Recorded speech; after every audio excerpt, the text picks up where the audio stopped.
الحمد لله رب العالمين والعاقبة للمتقين والصلاة والسلام على سيد الأنبياء والمرسلين وعلى آله وأصحابه أجمعين أما بعد فأعوذ بالله من الشيطان الرجيم بسم الله الرحمن الرحيم وإذ قال ربك للملائكة إني جاعل في الأرض خليفة قالوا وتجعل فيها من يفسد فيها ويسفك الدماء ونحن نسبح بحمدك ونقدس لك قال إني أعلم ما لا تعلمون وعلم آدم الأسماء كلها ثم عرضهم على الملائكة فقال أنبئوني بأسماء هؤلاء إن كنتم صادقين قالوا سبحانك لا علم لنا إلا ما علمتنا إنك أنت العليم الحكيم قال يا آدم أنبئهم بأسمائهم فلما أنبأهم بأسمائهم قال ألم أقل لكم إني أعلم غيب السماوات والأرض وأعلم ما تبدون وما كنتم تكتمون صدق اللہ العظیم۔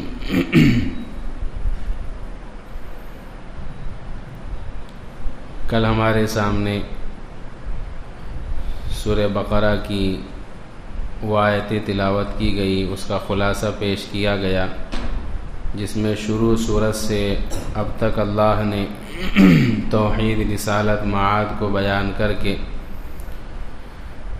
لوگوں کو اپنی فرما برداری پر ابھارا اور نافرمانی سے روکا۔ گزشتہ کل کی آیتوں میں اللہ نے اپنی نعمتیں یاد دلائی کہ ہم نے سب سے بڑی نعمت تمہارا وجود تمہیں عطا کیا، اور اس کے بعد دوسری بڑی نعمت تمہارے استعمال کے لیے ہم نے پوری کائنات کو بنایا۔ نعمتیں دو قسم کی ہیں، ایک وہ نعمت ہے جو آنکھوں سے نظر آتی ہے، جس کو آدمی محسوس کرتا ہے، جیسے کھانا پینا، روپیہ پیسہ، مکان دکان وغیرہ، یہ ساری نعمتیں بھی اللہ ہی کی دی ہوئی ہیں۔ ایک نعمت وہ ہے جو آنکھوں سے نظر نہیں آتی، جیسے عزت، آبرو، علم، تقوی وغیرہ، یہ بھی اللہ کی نعمتیں ہی ہیں۔ اگلی آیتیں جو ہمارے سامنے پڑھی گئی، جس میں آدم علیہ السلام کا تذکرہ ہے، اس میں نعمت علم کا ذکر ہے، علم والی نعمت کو اللہ نے بیان کیا ہے۔ وَإِذْ قَالَ رَبُّكَ لِلْمَلَائِكَةِ إِنِّي جَاعِلٌ فِي الْأَرْضِ خَلِيفَةً، اور یہ مضمون اگر ہمیں اچھی طریقے سے سمجھنا ہے تو کل جو گزشتہ آیتیں بیان کی گئی تھی اس میں دو نعمتیں تھیں، ایک عام نعمت اور ایک خاص نعمت۔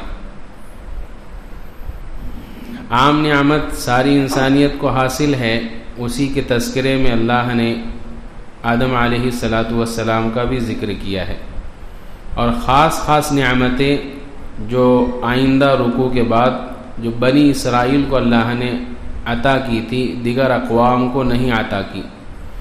دونوں نعمتیں گنا کر اللہ نے، دونوں نعمتیں بتا کر اللہ نے بندوں سے اپنی اطاعت اور فرمانبرداری چاہی ہے۔ بہرحال وَإِذْ قَالَ رَبُّكَ لِلْمَلَائِكَةِ إِنِّي جَاعِلٌ فِي الْأَرْضِ خَلِيفَةً،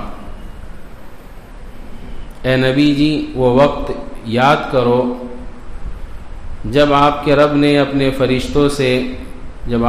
نے فرشتوں سے کہا انی جاعل فی الارض خلیفہ، میں زمین میں نائب بنانے جا رہا ہوں۔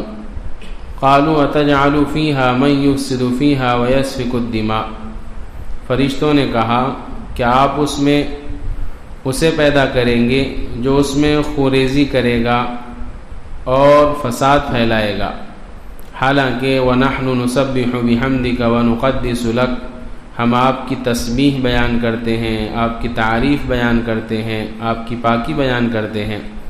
قَالَ إِنِّي أَعْلَمُ مَا لَا تَعْلَمُونَ، اللہ نے اس کا جواب دیا جو میں جانتا ہوں وہ تم نہیں جانتے۔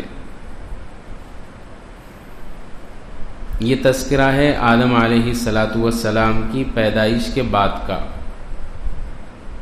کل انشاءاللہ دیگر پاروں میں ہم سن چکے ہیں تراویح کے اندر آدم علیہ السلام کی پیدائش کا تذکرہ بھی، تو کل آئندہ انشاءاللہ اس کو پیش کریں گے۔ آج یہ واقعہ سنتے چلتے ہیں۔ جب اللہ نے آدم علیہ السلام کو پیدا فرمایا، اس کو یوں بھی کہہ سکتے ہیں اس کائنات کا اقتدار اعلیٰ، اس کائنات کا سب سے بڑا حاکم، حقیقی حاکم وہ اللہ تبارک و تعالی ہے۔ وزیر اعظم کون ہے؟ اس پوری کائنات کا اللہ تبارک و تعالی ہے۔ پھر اللہ تبارک و تعالی اپنے احکام کی تنفیذ کے لیے کیا کرنا کیا نہیں کرنا اور سزاؤں کو دینے کے لیے انبیاء علیہم السلام کو اپنا نائب بنا کر بھیجتے رہے ہیں۔ اسی کا نام ہے نیابت، کا دوسرا نام ہے خلافت۔ حقیقی اس کائنات کے حاکم اللہ ہے اور اللہ چلواتے ہیں اپنے بندوں کے ذریعے اس کائنات کے نظام کو۔ اس سلسلے کو اللہ نے شروع کیا حضرت آدم علیہ السلام سے، اور اس سلسلے کو یعنی خلافت کے اور نیابت کے سلسلے کو اللہ نے ختم کیا حضرت محمد صلی اللہ علیہ وسلم کی ذات پر۔ جتنے انبیاء علیہم السلام آئے ہیں سب کے سب اللہ کے نائب اور اللہ کے خلیفہ رہے ہیں۔ ہمارے زمانے میں جو چلتا ہے خلافت خلافت خلافت، یہ خلافت در حقیقت اب حضور صلی اللہ علیہ وسلم دنیا سے رخصت ہو گئے تو یہ خلافت حضور کی نیابت ہے۔ اب مستقل کوئی انسان خلیفہ نہیں بنے گا، اس لیے جو اہل علم ہے وہ جانتے ہیں ابو بکر صدیق رضی اللہ عنہ حضور کے جانے کے بعد نائب بنائے گئے۔ اللہ کا خلیفہ نبی، اور نبی کے بعد دوسرے لوگ ہوا کرتے تھے۔ جیسے ایک حدیث ہے بنی اسرائیل کے بارے میں، اللہ کے نبی صلی اللہ علیہ وسلم نے بیان فرمایا کہ بنی اسرائیل میں نیابت کی ذمہ داری انبیاء علیہم السلام ادا کرتے تھے۔ سیاست، حکومت، نیابت یہ انبیاء ادا کرتے تھے۔ ایک نبی کا انتقال ہو جاتا تو اللہ دوسرے نبی کو اس کی جگہ کھڑا کر دیتے۔ پھر اللہ کے نبی نے فرمایا میرے بعد کوئی نبی نہیں ہے، میرے بعد کوئی نبی نہیں ہے، اس لیے اللہ میرے بعد خلفاء کا سلسلہ چلائیں گے اور بہت سارے خلفاء ہوں گے۔ خلفاء خلیفہ کی جمع ہے، نیابت۔ چنانچہ حضور کی جب وفات ہو گئی، لوگوں نے مشورے سے طے کر کے حضرت ابو بکر صدیق رضی اللہ عنہ کے ہاتھ پر بیعت کر لی کہ ابو بکر حضور کے نائب رہیں گے۔ اسی لیے ابو بکر کے ساتھ کبھی کبھی آپ نے سنا ہوگا خلیفۃ رسول اللہ صلی اللہ علیہ وسلم۔ پھر ابو بکر کے بعد حضرت ابو بکر جب انتقال ہونے لگا تو یہ نیابت حضور کی کہاں جائے گی؟ تو ابو بکر رضی اللہ عنہ نے اپنی فراست سے حضرت عمر کو نائب بنا دیا کہ اب اللہ کے رسول کے نائب اس دنیا میں کون رہیں گے؟ حضرت عمر۔ تو سلسلہ چونکہ لمبا چلتا، خلیفۃ رسول اللہ اس طریقے سے دو مرتبہ آ جاتا، اسی لیے بعض صحابہ نے حضرت عمر رضی اللہ عنہ کو امیر المؤمنین کے خطاب سے نوازا۔ سب سے پہلے امیر المؤمنین کا لقب کسے ملا؟ حضرت عمر رضی اللہ عنہ کو۔ چنانچہ اب خلافت کی بات چلی تو تھوڑا سا تذکرہ کر دیتے ہیں اس پر۔ حضرت عمر کے بعد سب کو معلوم ہے حضرت عمر نے ایک کمیٹی بنائی، اپنی وفات کے وقت 6 لوگوں کو طے کیا کہ اب حضور کا نائب کون رہے گا۔ چنانچہ ان 6 لوگوں نے طے کیا حضرت عثمان رضی اللہ عنہ کو۔ حضرت عثمان شہید کر دیے گئے۔ پھر اکثر صحابہ نے حضرت علی رضی اللہ عنہ کو حضور کا نائب بنا دیا۔ یہ 4 خلفاء راشدین کہلاتے ہیں، اور بعض علماء نے اس میں حضرت حسن رضی اللہ عنہ کو بھی شمار کیا ہے، اور بعض نے حضرت عمر بن عبدالعزیز رحمۃ اللہ علیہ کو بھی اس میں شمار کیا ہے خلفاء راشدین کے اندر۔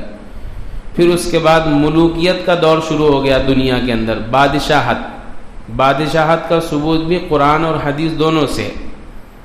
چنانچہ حضور سے پہلے جو انبیاء گزرے ہیں ان میں سے بعض ایسے تھے جن کو اللہ نے بیک وقت بادشاہ بھی بنایا اور خلیفہ بھی بنایا، جیسے داؤد علیہ السلام اور شعیب علیہ السلام۔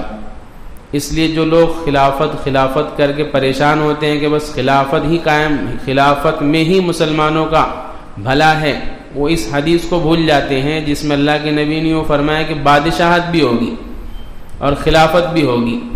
تو حضور صلی اللہ علیہ وسلم کے بعد خلفائے راشدین تک جو خلافت چلی وہ اعلیٰ منہاج النبوہ، جیسے اللہ کے نبی چاہتے تھے، جیسے اللہ چاہتے تھے نیابت ویسے ہی ادا کی گئی.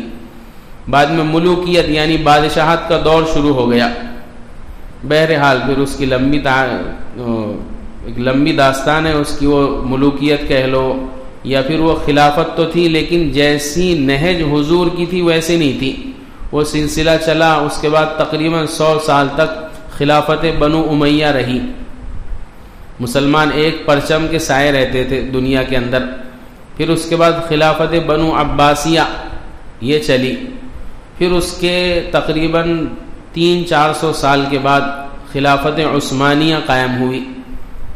وہ چلتی رہی، چاہے جیسی بھی ہو لیکن دنیا کے اندر چلتی رہی. اعلیٰ منہاج النبوہ نہیں تھی، بادشاہت کے طرز پہ تھی. اس میں بہت ساری باتیں غیر اسلامی بھی تھی لیکن بہرحال تھی وہ خلافت مسلمانوں کے لیے ایک عظیم شے تھی. وہ سلسلہ جو حضور سے چلا تھا وہ سلسلہ ختم ہوا 1923 کے اندر. 1923 کے اندر خلافت عثمانیہ کا خاتمہ کر دیا گیا، 23 یا غالباً 24 کے اندر. اس کے بعد سے اب دنیا کے اندر کسی قسم کی خلافت نہیں ہے. ہاں البتہ پڑوس کے ملک والوں نے جو فتح حاصل کی ہے انہوں نے اس کا نام دیا ہے امارت کا. امارت کوئی حرج نہیں ہے تذکرہ کرنے میں، اس میں لپکنے والی بات تھوڑی ہے. امارت اسلامی افغانستان کا نام دیا. امریکہ نے بہت ایڑی چوٹی کا زور لگایا کہ جمہوریت کہو اس کو، لیکن وہ لوگ مانے نہیں کہ ہماری ساری جنگ ہی اس لیے تھی کہ ہم یہاں پر اللہ کی نیابت قائم کریں گے. اللہ کے رسول کی نیابت، اللہ کی نہیں. اللہ کا نائب رسول ہوتا ہے، رسول کے نائب پھر انسان ہوتے ہیں. بہرحال یہ مختصر سی تعریف. اللہ تبارک و تعالی نے جب آدم علیہ السلام کو بنانے کا ارادہ کیا، پیدا کرنے کا ارادہ کیا، تو فرشتوں سے اس کا تذکرہ کیا کہ میں زمین میں اپنی خلافت نیابت بنانا چاہتا ہوں. کیوں ضرورت پیش آئی؟ کل ہم نے دیکھا تھا دوسرے پارے کے اندر بھی اللہ نے کائنات بنائی. 2 دن میں زمین، 2 دن میں آسمان، اور 2 دن کے اندر زمین کے اوپر اگنے پلنے رہنے والی چیزیں. اتوار سے شروع کیا، اتوار پیر زمین، منگل بدھ آسمان، اور جمعرات جمعہ. اس کائنات پر بہت ساری چیزیں جیسے پہاڑ، دریا، ندیاں، درخت وغیرہ. اور پھر جمعے کے دن عصر کے ٹائم اپنے کو یعنی آدم علیہ السلام، اپنے ابا آدم علیہ السلام کو پیدا کیا. یہ ترتیب. تو اللہ کو کیوں ضرورت پیش آئی کہ ایک نئی مخلوق پیدا کرے؟ مفسرین نے لکھا ہے کہ اس سے پہلے اللہ نے جو مخلوق بنائی تھی فرشتہ. کیا تھے؟ فرشتے. فرشتہ یہ لفظ فارسی کا ہے اصل میں. فرشتہ جو کہتے ہیں فارسی کا لفظ ہے. بعض لوگ اس کو فرشتہ بھی کہتے ہیں، فا کے کسرے یعنی زیر کے ساتھ، دونوں طریقے سے مشہور ہے. عربی میں اس کو ملائکہ کہتے ہیں، عربی میں ملائکہ کہتے ہیں. فرشتہ اللہ کی ایک مخلوق ہے نورانی، نور سے بنی ہوئی. اللہ نے ایک مخلوق نور سے بنائی، اس کا نام ہے فرشتہ. ایک مخلوق آگ سے بنائی، اس کا نام ہے جنات شیاطین. اور ایک مخلوق اللہ نے مٹی سے بنائی، اس کا نام ہے انسان. سورہ بقرہ کا جو آخری 2 آیتیں ہیں، آمن الرسول بما انزل الیہ کل، اس کے بعد کل آمن باللہ وملائکتہ. ہر مسلمان کے لیے جیسے اللہ پر، رسول پر ایمان لانا ضروری ہے، ایسے ہی فرشتوں پر بھی ایمان لانا ضروری ہے کہ فرشتہ اللہ کی ایک مخلوق ہے، نور سے بنی ہوئی ہے، نظر نہیں آتی، نہ مرد ہے نہ عورت ہے. عباد مکرمون، اللہ کے مکرم بندے ہیں. لا یعصون اللہ ما امرہم ویفعلون ما یؤمرون، اللہ جو کہہ دیتے ہیں وہی کرتے ہیں، اللہ کی نافرمانی نہیں کرتے ہیں. اللہ نے پوری کائنات کا بہت ساری چیزوں کا انتظام فرشتوں کے سپرد کر رکھا ہے. بادلوں کو ہانکنا فرشتے، انسانوں کو مصیبت سے بچانا لہو معقبات من بین یدیہ ومن خلفہ یحفظونہ من امر اللہ، نگراں فرشتے مقرر ہیں جو اس کے دائیں سے، بائیں سے، آگے سے، پیچھے سے، اوپر سے، نیچے سے اس کی حفاظت کرتے اللہ کے حکم سے۔ کوئی چیز آسمان سے گر رہی، اوپر سے گر رہی، یہاں آ کر بچ جاتے تو اپن بولتے اچھا وہ بچ گیا نا، تو آنکھ پھوٹ جاتی تھی۔ تو بچا نہیں، اللہ نے تجھے بچایا ہے فرشتوں کے ذریعے۔ جب اللہ کا حکم نہیں ہوتا تو وہ چیز لگ جاتی اور اس کی آنکھ پھوٹ جاتی۔ اب ان ساری چیزوں کو سمجھنے کے لیے دشواری کوئی نہیں ہے۔ آپ جا کر ایکسیڈنٹ کے احوال دیکھو، گاڑی پوری چپک جاتی ہے، دیکھنے میں ایسا لگتا ہے کہ کوئی نہیں بچا ہوگا، لیکن اس کے اندر سے صحیح سالم انسان نکل جاتا۔ عقل حیران رہ جاتی کہ گاڑی کا کچھ بھی نہیں بچا، یہ انسان کیسے بچ گیا؟ اس کی موت ابھی نہیں تھی، اللہ کو بچانا تھا، اللہ نے فرشتوں کے ذریعے بچا لیا۔ تو فرشتوں کے ذمہ اللہ نے مختلف کام سپرد کر رکھے، بارش برساؤ، بادلوں کو ہانکو، انسانوں کی حفاظت کرو، اعمال لکھو، صبح والے الگ، شام والے الگ، رکوع کرو، سجدہ کرو، اللہ کی اطاعت کرو، یہ سارے کام سپرد ہے۔ اور جو بڑے مقرر فرشتے کہلاتے ہیں ان کی ڈیوٹی الگ ہے۔ جبرائیل علیہ السلام کے سپرد کیا تھا وحی، پیغام لے کر جاؤ، اسرافیل سور پھونکنا، عزرائیل روح نکالنا، یہ بڑے بڑے فرشتے مقرب فرشتے کہلاتے۔ یہ مقرب فرشتے انسانوں سے افضل ہے، یہ مقرب فرشتے جو ہے انسانوں سے افضل ہے، اور عام فرشتوں سے انسان افضل ہے۔ تو یہ فرشتے، ان پر ایمان لانا ضروری ہے، نظر نہیں آتے۔ ہاں کبھی کبھار اللہ نے فرشتوں کو یہ طاقت دی ہے کہ وہ اپنی شکل بدل سکتے ہیں، انسانی شکل اختیار کر سکتے ہیں۔ جیسے جبرائیل علیہ السلام، حدیث جبرائیل ہے، حضور کے پاس تشریف لائے، صحابہ کو، تمام امت مسلمہ کو دین سکھلانے کے لیے، تو ایک عام آدمی کی شکل میں تشریف لائے۔ حضور نے بعد میں بتلایا حضرت عمر کے پوچھنے میں، معلوم من السائل، پوچھنے والا کون آیا تھا کل؟ صحابہ نے، حضرت عمر نے فرمایا کہ اللہ و رسول عالم، فرمایا وہ جبرائیل تھے، تمہارے پاس آئے تھے دین سکھانے کے لیے۔ تو روایتوں میں مشہور ہے کہ جبرائیل علیہ السلام مختلف شکلوں میں، انسانی شکلوں میں کبھی کبھار آیا کرتے تھے۔ مرد اور عورت دونوں بھی نہیں ہیں فرشتے، مرد اور عورت، مرد کی جو ہے شناخت اللہ نے الگ رکھی، عورت کی شناخت الگ رکھی ہے۔ تو فرشتے مرد بھی نہیں ہیں، عورت بھی نہیں ہے۔ ایسی فرشتے اللہ کی اولاد بھی نہیں ہے۔ مشرکین مکہ جو تھے وہ فرشتوں کو اللہ کی لڑکیاں کہتے تھے۔ کل جو پارہ تلاوت کیا گیا اس میں یہی ہے کہ عجیب حال ہے، فرشتوں کو تو اللہ کی لڑکیاں کہتے ہو، اور تمہارے یہاں لڑکی پیدا ہوتی تو تمہارا منہ چڑھ جاتا۔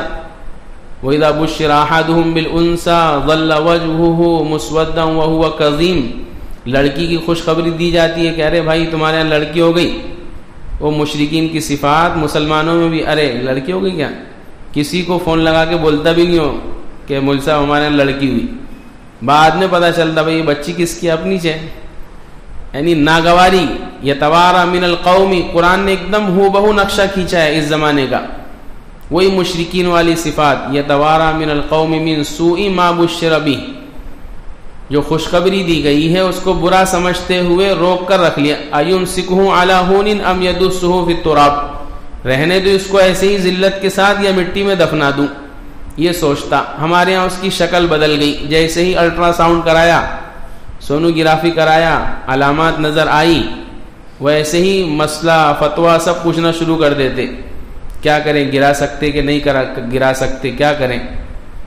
اگر 4 مہینے گزر گئے، 120 دن گزر گئے، تو اب اس حمل کو ساقط کرنے والا قاتل ہے، گنہگار ہے، اتنا گناہ ملے گا جیسے اس نے کسی انسان کو، زندہ انسان کو قتل کیا۔ ہمارے عام بات ہو گئی ہے۔ بہرحال تو فرشتوں پہ سے بات نکلی تھی کہ مشرکین فرشتوں کو اللہ کی لڑکیاں کہتے تھے۔ ہم یہ عرض کر رہے ہیں کہ فرشتے اللہ کی لڑکیاں نہیں ہیں، فرشتے اللہ کی مستقل ایک نورانی مخلوق ہے۔ انسانوں کے اور جناتوں کے پیدا کرنے سے پہلے فرشتوں کو اللہ نے پیدا کیا، ان کے ذمہ انتظامات دیے۔ اب انسانوں سے پہلے اللہ نے جناتوں کو پیدا کیا، آگ سے. قالوا اتجعلوا، جو فرشتوں نے یوں کہا کہ آپ ایسی مخلوق کیوں بنانا چاہتے ہیں جو فساد پھیلائیں گے اور خون خوریزی کریں گے. یہاں سوال یہ پیدا ہوتا، پہلا سوال تو یہ پیدا ہوتا کہ مشورے کی ضرورت اسے پیش آتی ہے جس کی عقل میں کمی ہو. ارے بھائی بیٹھے ہوئے، بھائی میں دعویٰ نہیں کر رہا، میرے کو پورا سمجھتا، اس لیے آپ بتاؤ، ہو سکتا آپ کی دماغ میں کوئی اچھی بات آ جائے. تو نعوذ باللہ، اللہ تو اس سے مبرہ اور پاک ہے، پھر اللہ کیوں کہہ رہے فرشتوں سے مشورہ لے رہے؟ تو علماء نے لکھا ہے مختصر یہ کہ اس میں اللہ کو فرشتوں سے مشورہ لینے کی ضرورت نہیں تھی، پھر بھی اللہ نے فرشتوں کے سامنے تذکرہ اس لیے کیا تعلیم مشورہ کی مقصد سے. تعلیم مشورہ، جیسے حضور پر وحی نازل ہو رہی، حضور ہر کام وحی کے ذریعے کرتے تھے. قرآن میں ایک سورت ہی سورہ شورا کے نام سے کہ آپ مشورہ کرو اپنے ساتھیوں سے، حالانکہ حضور کو مشورے کی کوئی ضرورت نہیں تھی، وحی کے ذریعے سب بتلا دیا جاتا تھا کیا کرنا ہے کیا نہیں. لیکن کائنات کا انتظام جو چلے گا، فیملی سسٹم جو چلے گا، وہ مشورے سے. جہاں مشورہ نہیں ہوگا وہاں جھگڑے ہوں گے. تو اللہ نے مشورے کی تعلیم دی اس آیت کے ذریعے کہ دیکھو میں بھی مشورہ لے رہا ہوں، فرشتوں سے پوچھ رہا ہوں. بعض مرتبہ آدمی کو سب معلوم رہتا ہے کہ اپنے کو کیا کرنا ہے، پھر بھی پوچھ لو دل رکھنے کے لیے.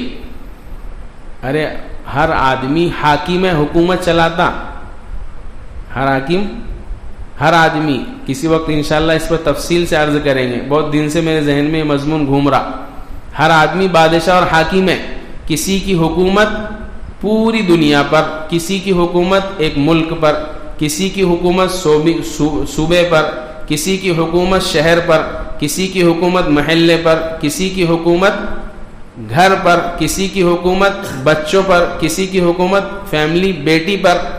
تو ہر آدمی حاکم بنا، اپنے اندر حاکم ہے. وہ حکومت اس کی چلے گی صحیح اس وقت جب وہ مشورہ کرے گا. مشورہ کرے گا تو اس کی حکومت صحیح چلے گی، اس میں خیر ہوگی. مشورے کے مستقل فضائل ہیں. تو اس لیے اللہ نے فرشتوں سے، اور بعض روایتوں میں ہے کہ فرشتے یوں کہا کرتے تھے کہ ہم ایسی مخلوق ہے اللہ کی جو اللہ کی کبھی نافرمانی نہیں کرتے، اب اللہ ہمارے علاوہ دوسری کوئی مخلوق نہیں پیدا کرے گا. آپس میں تذکرہ کرتے تھے. اس لیے اللہ نے ان سے پوچھا کہ اچھا آپ بتاؤ، ہم ایک مخلوق بنانا چاہتے ہیں مٹی سے. تو فرشتوں نے جو یہاں پر یوں کہا کہ ایسی مخلوق کیوں پیدا کرتے ہو جو خونریزی کرے گی، فساد برپا کرے گی. فرشتوں کو کیسے معلوم ہوا؟ غیب کا علم تو اللہ کے علاوہ کسی کو نہیں. تو فرشتوں کو کیسے معلوم ہو گیا کہ جو مخلوق پیدا ہوگی وہ جھگڑے بہت کریں گی اور فساد بہت برپا کرے گی؟ تو ایک روایت میں یہ ہے کہ خود اللہ نے بتلایا تھا. فرشتوں نے پوچھا کہ وہ خلیفۃ اللہ جو ہے وہ کیسا ہوگا؟ اللہ نے فرمایا دیکھو وہ اس کی شادی بھی ہوگی، پھر اس کے بچے بھی ہوں گے، وہ آپس میں لڑیں گے بھی اور ایک دوسرے کو قتل بھی کریں گے. یہ معلوم ہو گیا فرشتوں کو. اس لیے انہوں نے کہا کہ جب قتل کریں گے، لڑیں گے، تو آپ کا جو مقصد ہے خلافت کا وہ فوت ہو جائے گا. اور بعض روایت میں یہ ہے کہ انسانوں سے پہلے اس کائنات میں جنات آباد تھے. تو فرشتوں نے دیکھا کہ ان جناتوں نے بھی کس طریقے سے اس کائنات میں اللہ کی نافرمانی کی، خوب خوریزی کی، جدال کیا، قتال کیا. اس پر سے قیاس کیا کہ جب دوسری مخلوق پیدا ہوں گی اس کائنات میں تو وہ بھی ایسی ہی نکلے گی، فساد برپا کرے گی. اس لیے اللہ سے فرمایا کہ آپ کیوں پیدا کرنا چاہتے؟ تو اللہ نے اس کا پہلا جواب دیا. حالانکہ فرشتے کہتے ہیں ہم آپ کی تسبیح کرتے ہیں، تقدیس، تعریف بیان کرتے ہیں، حمد بیان کرتے ہیں. اللہ نے حکیمانہ جواب دیا میں جو جانتا ہوں تم نہیں جانتے، میں جو جانتا ہوں تم نہیں جانتے. اس لیے کہ تین جو مخلوقات ہے، نور سے بنی ہوئی، آگ سے بنی ہوئی، مٹی سے بنی ہوئی. نور سے بنی ہوئی جو مخلوق ہے اس میں اللہ نے قوت عقلیہ کو غالب رکھا ہے آدمی، اور آگ سے بنی ہوئی جو مخلوق ہے اس میں اللہ نے قوت عقلیہ بھی رکھی، قوت غضبیہ بھی اور قوت شہوانیہ بھی. سمجھ پا رہے کہ نہیں؟ کیا معلوم قوت شہوانیہ، غضبیہ؟ اور مٹی سے جو بنی ہوئی ہے اس میں بھی اللہ نے یہ تینوں قوتیں رکھی. قوت کے معنی طاقت. لیکن جناتوں کو، اچھا پھر سوال یہ پیدا ہوتا کہ اللہ نے جناتوں کو خلیفہ کیوں نہیں بنایا، انسانوں کو ہی کیوں بنایا، اور فرشتوں کو کیوں نہیں خلیفہ بنایا؟ اس بات پہ سے وہ تینوں مسئلے حل ہو جائیں گے. فرشتوں کو اس لیے نہیں بنایا کہ ان میں اللہ نے قوت عقلیہ، عقل کی صلاحیت رکھی اس انداز میں کہ فرشتے کبھی گناہ کر ہی نہیں سکتے، مادہ ہی نہیں ان میں گناہ کا مادہ ہی نہیں. ایسے ہی فرشتوں کے اندر بھوک نہیں لگتی، اور جو اللہ کو خلافت چلانا تھا زمین پر اس میں بھوک ہے، اس میں بہت ساری چیزیں ہیں. کبھی کبھی آدمی کو اپنے غضب، غصہ، فرشتوں کو غصہ نہیں آتا، کبھی فرشتوں کو غصہ بھی نہیں آتا. اس لیے اس مخلوق کو اپنا نائب بنانے سے اللہ کا پورا مقصد حاصل نہیں ہوتا. اس لیے اللہ نے ان کو اپنا نائب اور خلیفہ نہیں بنایا. پیچھے جو گزرا نا، ہم نے کائنات کی چیزیں بنائی، اس سے نفع کون اٹھائے گا؟ فرشتے اس سے نفع نہیں اٹھا سکتے تھے، اس لیے کہ اللہ نے ان کے اندر وہ مادہ ہی نہیں رکھا کہ وہ کائنات کی چیزوں سے نفع اٹھائے. پھر جناتوں کو کیوں نہیں بنایا اللہ نے خلیفہ اور نائب؟ وہ اس لیے نہیں بنایا کہ جناتوں کے اندر قوت غضبیہ غالب ہے. قوت غضبیہ یہ غالب ہے، اس کی وجہ سے وہ قوت شہوانیہ، قوت عقلیہ دونوں کو نیچے کر دیتے ہیں. لہذا اگر ان کو خلیفہ بناتے تو اس صورت میں بھی اللہ کا جو مقصد تھا کہ اس کائنات کی چیزوں سے نفع اٹھائے وہ بھی نہیں ہو پاتا. قوت غضبیہ غالب رہتی تو ہمیشہ قتل ہی قتل ہوتا، جیسا کہ ہو چکا انسان کے پیدا کرنے سے پہلے. پھر اللہ نے انسان کو اس لیے بنایا نائب اور خلیفہ کہ اس میں تینوں طاقتیں رکھی، عقل کی بھی طاقت، شہوت کی طاقت اور غصے کی طاقت. اب انسانوں کے اندر دو قسم کے لوگ ہو جاتے. پھر ایک وہ جو شہوانی اور غضبی، غصے والی طاقت کو، شہوانی طاقت کو عقل کی طاقت کے ذریعے دبا دیتے، یعنی عقل سے فیصلہ کرتے. اس لیے آپ نے قرآن میں دیکھا ہوگا، قرآن بیان کرتا ہے افلا تعقلون. دنیا کے بڑے بڑے ماہر ہیں، ڈاکٹر ہیں، پڑھے لکھے ہیں، لیکن وہ عقل سے فیصلہ نہیں کر پا رہے کہ اللہ ہے، یہ کائنات کا نظام ہے. اس لیے قرآن ان کو کہتا ہے افلا تعقلون، عقل نہیں ہے تم کو، یعنی تمہارے اتنا نہیں سمجھ میں آ رہا. اور دوسرے انسان وہ ہے جنہوں نے اپنی عقل کا استعمال کیا، اللہ نے ان کی رہنمائی کی اور وہ اللہ پر، رسول پر ایمان لے آئے. ان کو اللہ کہتا ہے کہ یہ عقل مند ہے، یہ ہوشیار ہے، یہ سمجھ گئے. تو انسان وہ آدمی ہے، وہ ہے اللہ کی مخلوق جو غضب والی صفت کو اور شہوت والی طاقت کو، دونوں کو اپنی عقل سے مغلوب کر دیتا. لہذا خلاصہ یہ نکلا کہ انسان ہی اللہ کے نیابت کا سب سے زیادہ حقدار ہے، اور اللہ نے جو کائنات بنائی ہے اس سے نفع اٹھانے والا صحیح طور پر انسان ہی ہے.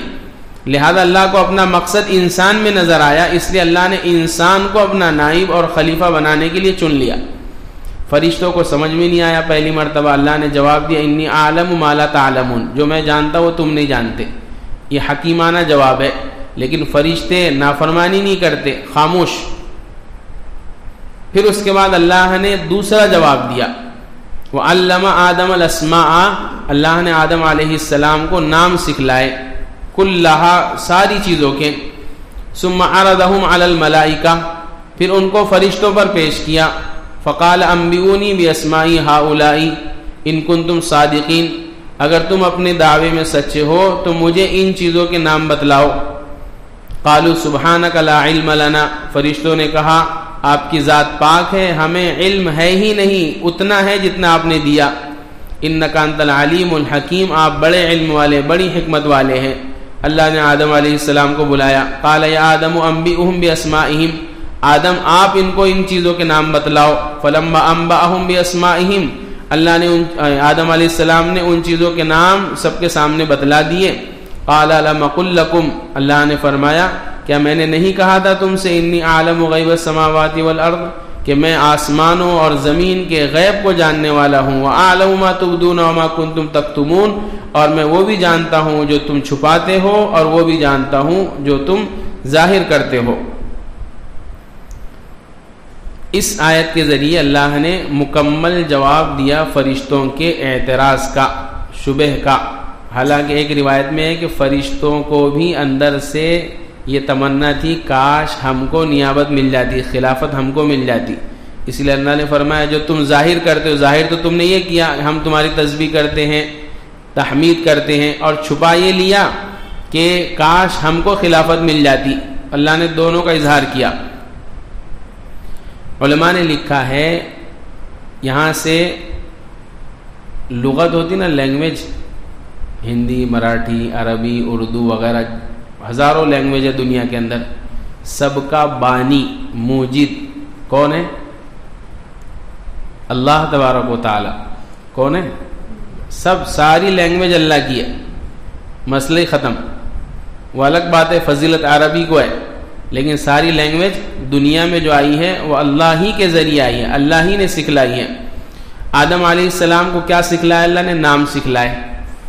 فرشتوں کو بھی آدم علیہ السلام کو، لیکن ہم نے عرض کیا تھا فرشتے کھاتے نہیں، پیتے نہیں، بھوک نہیں لگتی، اس لیے ان کو ان ساری چیزوں کے نام بھی نہیں معلوم، اور انسان کو ساری چیزیں لگتی۔ اللہ نے ایک مرتبہ بتلایا، ایک روایت میں تو یہ کہ بتلایا اللہ نے، جیسے ٹیچر پڑھاتا ہے نا کلاس میں، یہ بھی اسٹوڈنٹ یہ بھی اسٹوڈنٹ دونوں، تو اللہ نے دونوں کو بتلایا۔ فرشتوں کو یاد نہیں ہوا، آدم علیہ السلام کو یاد ہو گیا۔ اور کیسے یاد ہو گیا؟ فر یاد ہو گیا۔ جیسے ہوٹل میں جاؤ اور ویٹر اس کو پوچھو کیا ہے آپ کی دکان میں، کیسے سناتا ہو؟ فر۔ ارے پاؤں بھاجی سے لے کر اڈلی ڈوسے تک سب بتا دیتا، فر سناتا، اٹکتا نہیں کہیں۔ آدم علیہ السلام کو اللہ نے چیزوں کے دنیا، چیز، اس کا نام، اس کی تاثیر اور اس کا فائدہ تینوں بتلائے۔ مثلا سیب ہے، اس کو سیب بولتے، اس کے کھانے سے یہ فائدہ، اور اس کی تاثیر ٹھنڈی ہے کہ گرم، یہ تینوں چیزیں اللہ، ہر چیز کی اللہ نے آدم علیہ السلام کو سکھلائی۔ آدم علیہ السلام نے ایک روایت میں تو یہ ہے کہ سکھلائی، اور ایک روایت میں ہے اللہ نے اگرچہ سکھلانے سے تعبیر کیا ہے، لیکن آدم علیہ السلام کو پیدائشی طور پر ہی ساری باتیں معلوم تھی۔ جیسے اپن اپنے بچے کو کچھ سکھلاتے کیا؟ مستقل کوئی چیز نہیں سکھلاتے نا، وہ خود بخود ہی جان جاتا کہ پینے کی چیز کیا ہے، کھانے کی چیز کیا ہے، پھینکنے کی چیز کیا ہے۔ تو آدم علیہ السلام بھی یہ ساری چیز ایک روایت میں ایسا ہے کہ خود بخود جانتے تھے۔ تو بہرحال اس طریقے سے اللہ نے آدم علیہ السلام کی فضیلت فرشتوں پر واضح کر دی، اور اس بات کو ثابت کر دیا کہ میری نیابت اور خلافت کے سب سے زیادہ حقدار انسان ہیں، اور انسانوں میں انبیاء علیہ السلام۔ اب ان خلافت، ان کا کام کیا تھا، اس کو ہم کل عرض کریں گے انشاءاللہ۔ خلافت جب نبی لے کر آتے دنیا میں تو کیا کرتے، اس کا مقصد کیا تھا؟ خون ریزی تھی یا اصلاح تھا، یا لوگوں کو ہدایت کے راستے پر لانا تھا؟ یہ انبیاء علیہ السلام کی زندگی سے ہم سب کو معلوم ہوتا ہے۔ اور ایک بات جو قرآن کے سمجھنے میں دشواری پیدا کرتی عام لوگوں کو، خصوصاً پڑھے لکھے لوگوں کو، وہ یہ ہے کہ ہم لوگ قرآن کی باتیں اپنی عقل کے ذریعے سمجھنا چاہتے۔ ایک آخری بات میں سمجھا دوں، اللہ نے حواس خمسہ بنایا انسان کا۔ حواس خمسہ کہتے ہیں 5 چیزیں۔ آنکھ، اس میں دیکھنے کی صلاحیت، اس سے معلوم کرتا آدمی۔ ناک، دوسری سونگھ کر معلوم کرتا، باس آ رہی کہ خوشبو۔ ہاتھ چھو کر معلوم کرتا، کان سن کر معلوم کرتا، اور دماغ سے معلوم کرتا۔ یہ 5 حواس سے خمسہ، اس کے ذریعے آدمی علم حاصل کرتا۔ اللہ نے دوسرا سلسلہ علم کا جو دیا ہے وہ ہے وحی۔ یوں کہہ لو کہ علم کے 2 ذریعے ہیں، ایک حواس سے خمسہ اور ایک وحی۔ تو یہ حواس سے خمسہ آدمی، جس کو عقل بھی کہہ سکتے ہیں، کہ عقل جہاں ختم ہوتی ہے وہاں سے وحی کی ابتدا ہوتی۔ عقل ہمارے زمانے میں قرآن کو لے کر، حدیث کو لے کر جو شبہات دلوں میں پیدا ہوتے ہیں، اس کی وجہ یہی پیش آتی ہے اکثر و بیشتر کہ ہم قرآن اور حدیث کی ہر بات کو اپنی عقل کے ترازو پر تولتے ہیں۔ اگر سمجھ میں آ گئی تو اقرار کرتے ہیں، نہیں سمجھ میں آئی تو انکار کر دیتے۔ حالانکہ ہم نے خود یوں کہا ہے کہ ہم اللہ پر ایمان لاتے ہیں۔ ایمان کا مطلب یہی ہے کہ کچھ تمہارے سمجھ میں آئے گا، کچھ تمہارے سمجھ میں نہیں آئے گا. تو جو نہیں سمجھ میں آئے گا وہاں یوں کہہ دو آمنت باللہ، میں اللہ پر ایمان لاتا ہوں. اس کا کیا مطلب؟ اسی لیے اللہ نے قرآن کے اندر الف لام میم رکھا. ساری دنیا کے لوگوں کو چیلنج کر دیا، بیٹا بتاؤ اس کا مطلب کیا ہے. الف لام، ارے تم نے ذالک الکتاب کے مطلب تو بتا دیا، الف لام میم کا معنی بتلاؤ. پہلے ہی سب کو ڈھیر کر دیا، سب نے بول دیا کہ اللہ اعلم بمرادہ بذالک، اس کی مراد کو اللہ ہی جانتے ہیں. تو اور اس کے بعد آج جو پارہ تلاوت کیا گیا نا اس میں ہے وما اوتیتم من العلم الا قلیلا. لوگوں نے، مشرکین نے پوچھا روح کیا ہے، وَيَسْأَلُونَكَ عَنِ الرُّوحِ قُلِ الرُّوحُ مِنْ أَمْرِ رَبِّي. اللہ نے سمجھایا نہیں، اللہ کو معلوم تھا کہ یہ تمہاری عقل سے پرے بات ہے، روح تمہاری عقل میں آنے والی بات نہیں ہے، لہذا چھوڑو اس کا سوال. قُلْ وَيَسْأَلُونَكَ عَنِ الرُّوحِ قُلِ الرُّوحُ مِنْ أَمْرِ رَبِّي وَمَا أُوتِيتُم مِّنَ الْعِلْمِ إِلَّا قَلِيلًا. فرمایا تمہیں جو علم دیا ہے نا وہ تو بہت تھوڑا ہے، اتنا تھوڑا کہ جس کی کوئی انتہا ہی نہیں. اس تھوڑے سے علم کے ذریعے تم قرآن سمجھنا چاہتے ہو، کائنات کے اسرار اور رموز سمجھنا چاہتے ہو، نہیں سمجھ میں آئے گا. اسی لیے حضرت علی کا جو مشہور ہے، اگر شریعت میں عقل کو دخل ہوتا تو موزے پر مسح اوپر نہیں نیچے ہوتا. ارے خفین ہے نا، خفین چمڑے کے موزے، وہ نیچے خراب ہوتے نا، لیکن مسح کرنے کو کہاں بولتے؟ اوپر سے مسح کرنے کو بولتے. 3 انگلی پھیر لو.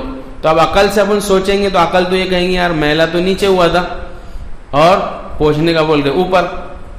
تو اگر عقل کو دخل ہوتا شریعت میں تو خفین پر مسح اوپر نہیں بلکہ کہاں؟ نیچے ہوتا. اسی لیے جب کوئی بات سمجھ میں نہ آئے تو اس کو سمجھنے کی کوشش نہ کریں، یوں کہہ دے کہ اللہ نے میری عقل بنائی ہی چھوٹی سی ہے، میں اس کے ذریعے سب کچھ نہیں سمجھ سکتا. اس لیے قرآن میں متشابہات بھی ہے.